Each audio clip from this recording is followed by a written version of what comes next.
ناظرین، جب social media نہ تھا تب بھی پوری دنیا کی توجہ کا مرکز رہا، اور توجہ کا مرکز ہونے کی وجہ جنگجو قوم ہونا تھا۔ اگر افغانستان کی تاریخ کو اٹھا کر دیکھا جائے تو افغانستان نے ایک نہیں بلکہ دو سپر پاورز جو ہیں ان کو شکست دی۔ اب بات اگر دیکھی جائے تو افغانستان کے اندر آخر یہ کیوں اتنی جلدی تبدیلی رونما ہوئی؟ طالبان نے نہ گولی چلائی، نہ کوئی راکٹ لانچر فائر کیا، نہ میزائل چلے، نہ ٹینکس، توپیں یا فضائی حملے یا ڈرونز، اور ایک کے بعد ایک شہر وہ فتح کرتے گئے۔ اس کی سب سے بڑی وجہ جو مجھے سمجھ آتی ہے وہ یہ ہے کہ افواج ہمیشہ جنگیں لڑتی ہیں یا کامیابی حاصل کرتی ہیں وہ صرف اور صرف اس وجہ سے کہ ان کے پیچھے ان کی قوم ان کے ساتھ شانہ بشانہ کھڑی ہوتی ہے، ان کو فیسیلیٹیٹ کرتی ہے۔ یہاں پر بہت سے خونی لبرلز جو ہیں وہ سینکشن پاکستان اور عجیب و غریب قسم کی پوسٹ سوشل میڈیا پر ڈال رہے تھے۔ وہ ایک ایجنڈے کے تحت تھا، اسے کہہ لیں کہ انڈین اور افغان ایجنسیز جو تھی ان کا ایجنڈا تھا، اور ابھی کچھ شواہد بھی ملے ہیں جب طالبان گئے اور انہوں نے جا کر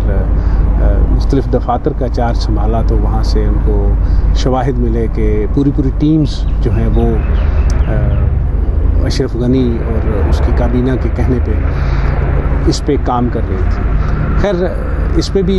کسی پروگرام میں بات کریں گے، لیکن سب سے ضروری بات جو ہے وہ یہ ہے کہ ویڈیوز، فوٹوز، بہت سی چیزیں جو ہیں وہ وائرل ہوئی ہیں سوشل میڈیا پہ، مختلف جو ہیں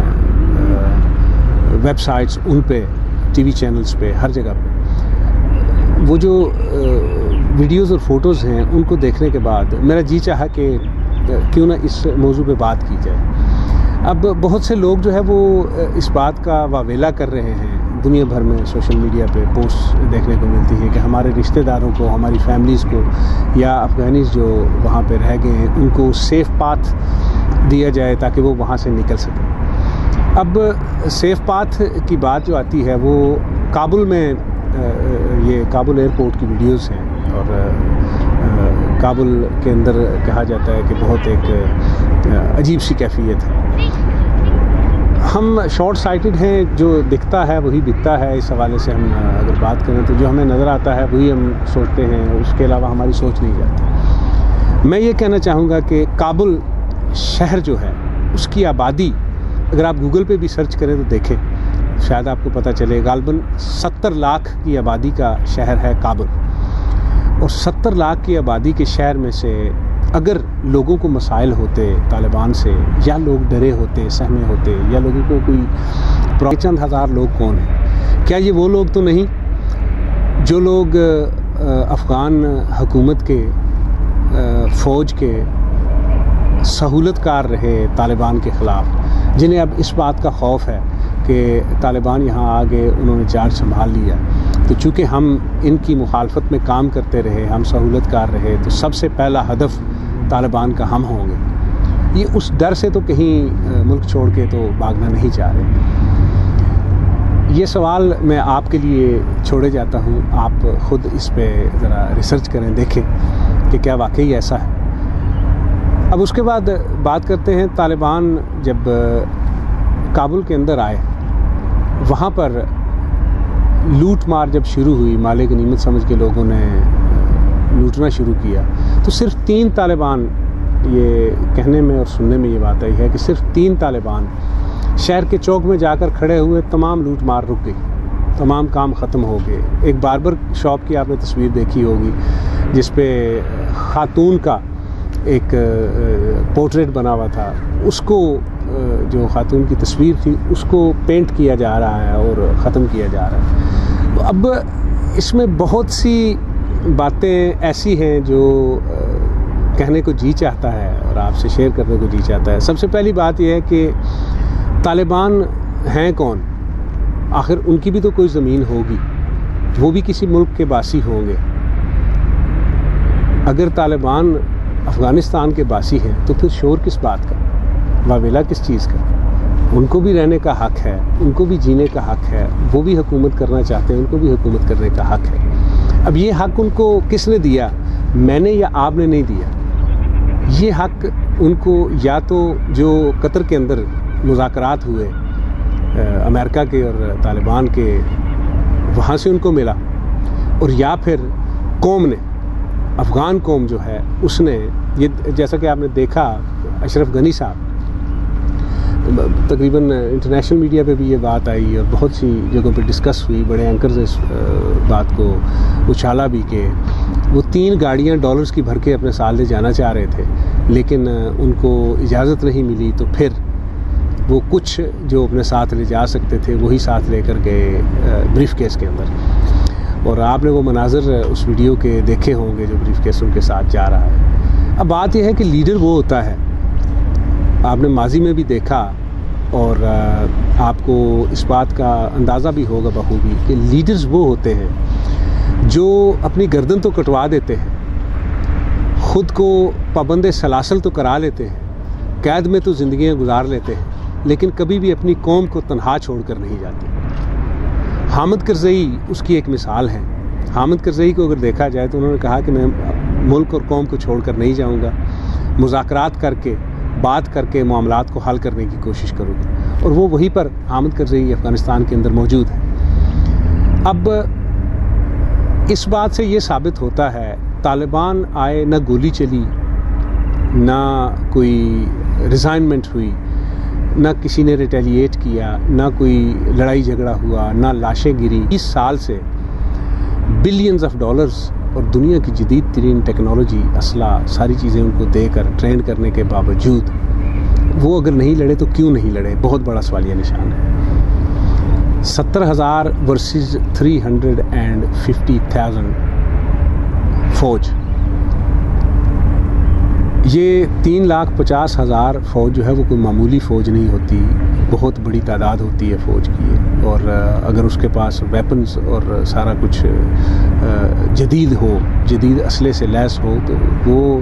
ان طالبان کو، آپ جیسا کہ تصاویر میں، ویڈیوز میں آپ نے دیکھا، سینڈلز پہن کے، سپنچ پہن کے، سلیپرز پہن کے، ایک بندوق پرانی سی ہاتھ میں اٹھائے وہ جہاں جاتے ہیں، وہ لوگ ان سے خوفزدہ ہیں۔ کیوں ہیں؟ آخر کوئی تو وجہ ہوگی۔ وجہ یہ لگتی ہے کہ شاید افغان قوم کو اس بات کا یقین ہو چکا تھا کہ یہ ڈالر بناؤ اور خود کو مضبوط کرنے کے لیے جو آرمی کے افسران ہیں، وہ جنرل دوستم ٹائپ لوگ، یا جو اشرف غنی اور ان کی کابینہ ہے، وہ صرف اور صرف اپنے آپ کو مضبوط کرنے، پیسہ بنانے اور اپنی اولادوں کو، اپنے خاندانوں کو اوورسیز میں سیٹل کرنے کی وجہ سے امریکہ کے ساتھ لگے ہوئے ہیں۔ نہ تو قوم کی ان کو پرواہ ہے، نہ ملک کی ان کو پرواہ ہے، جس کا ایک منہ بولتا ثبوت یہ بھی ہے کہ جس طرح اشرف غنی ملک چھوڑ کر بھاگے، اور یہ ایک بڑا سوشل میڈیا پہ ٹرینڈ چل رہا ہے آج کل کہ بھاگ غنی بھاگ، تو وہ جس طرح بھاگے اس کی مثال تاریخ میں نہیں ملتی، اور جس طرح طالبان نے ایک بار پھر افغانستان کو فتح کیا، یہ بھی میرے خیال میں دنیا کی تیز ترین فتح گنی جائے گی اور تاریخ میں لکھی جائے گی۔ اب طالبان کی جو 90s کے دور میں ناکامی تھی، اس کی وجہ کیا تھی، اور اس بار طالبان کو لوگوں نے شاید کیوں ایکسیپٹ کیا، اس پہ اگر بات کریں تو جو 90s کے طالبان تھے، وہ ایک تو خواتین کو کہتے تھے کہ وہ پردے میں رہیں، برقع پہن کے گھروں سے باہر نکلیں، اگر کہیں جانا ہو، اسکولوں میں نہیں جا سکتی، تعلیم جو ہے اس کی طرف ان کا رجحان نہیں تھا۔ دوسری چیز تھی مرد داڑھی رکھے، سپورٹس، اور سب سے جو اہم چیز ہے وہ ہے میوزک یا کلچرل ایکٹیویٹیز، ان کو طالبان جو ہے وہ روکتے تھے۔ اب دیکھنا یہ ہے کہ اس بار طالبان جیسے آئے، انہوں نے عام معافی کا اعلان کیا، عام معافی کے ساتھ ساتھ انہوں نے کہا کسی بھی بندے کو کسی بھی فرد کو مارا نہیں جائے گا یا پابند نہیں کیا جائے گا۔ اور ایک اور بات انہوں نے بڑی خوبصورت کی کہ جو خواتین ہیں ان کو ایجوکیشن کے لیے روکا نہیں جائے گا، ان کو ایجوکیشن کی سہولیات شرعی طریقے سے جو ہے وہ دی جائیں گی۔ اور اب اگر دیکھا جائے تو طالبان کی جو یہ اسٹریٹجی ہے پیسفل اسٹریٹجی، اس اسٹریٹجی کے شاید انسان غلطیوں سے سیکھتا ہے، انہوں نے اپنی غلطیوں سے سیکھا اور سیکھنے کے بعد اب وہ سوشل میڈیا بھی یوز کرتے ہیں، جیسے ہی کوئی اپڈیٹ انہوں نے دینی ہو تو وہ ویڈیو بنا کر فوراً سوشل میڈیا پہ ڈال دیتے ہیں۔ انتہائی مزے کی بات یہ کہ انڈیا جس نے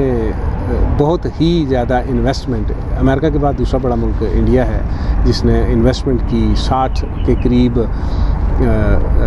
جو سفارت خانے ہیں وہ کھولے افغانستان کے اندر، اور انڈیا نے وہاں پہ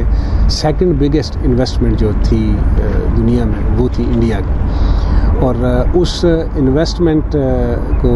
ایک اور ٹرینڈ جو ہے وہ سوشل میڈیا پہ یہ چل رہا ہے کہ وہ انویسٹمنٹ جو ہے ان کی ضائع گئی۔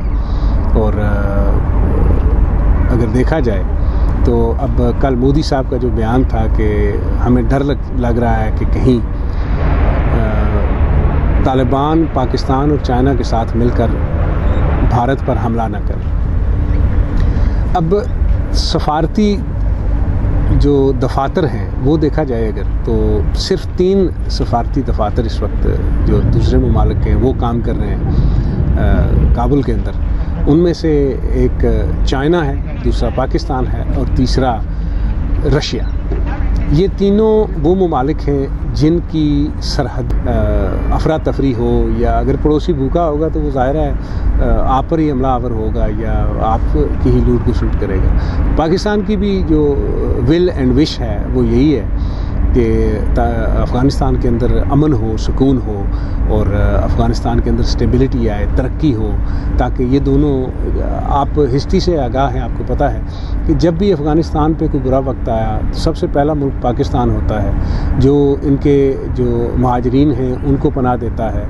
میڈیکیشن، فوڈ، بنیادی ضروریات زندگی، آمد و رفت اور ہر قسم کی قربانی پاکستان نے ہمیشہ افغانستان کے لیے دی۔ 40 لاکھ کے قریب جو مہاجرین تھے وہ جب افغان رشیا وار تھی اس وقت وہ پاکستان میں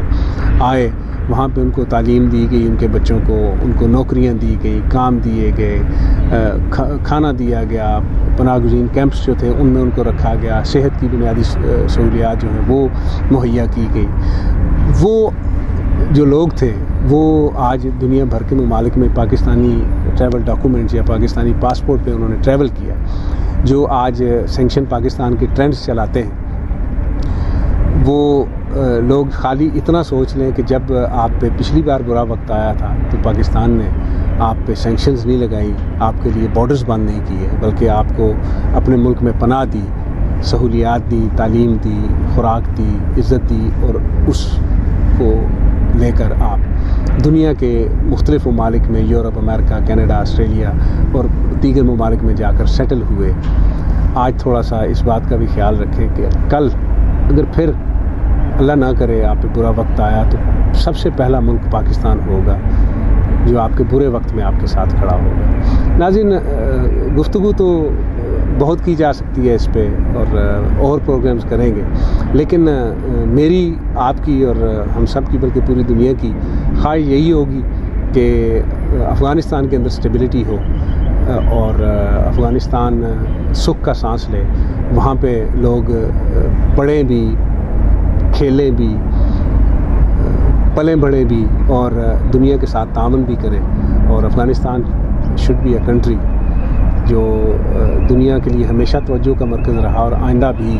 دنیا کے لیے ایک اچھا ملک ثابت ہو۔ نیک دعاؤں، نیک تمناؤں کے ساتھ راجہ تاثیر کو اجازت دیجیے۔ اللہ حافظ۔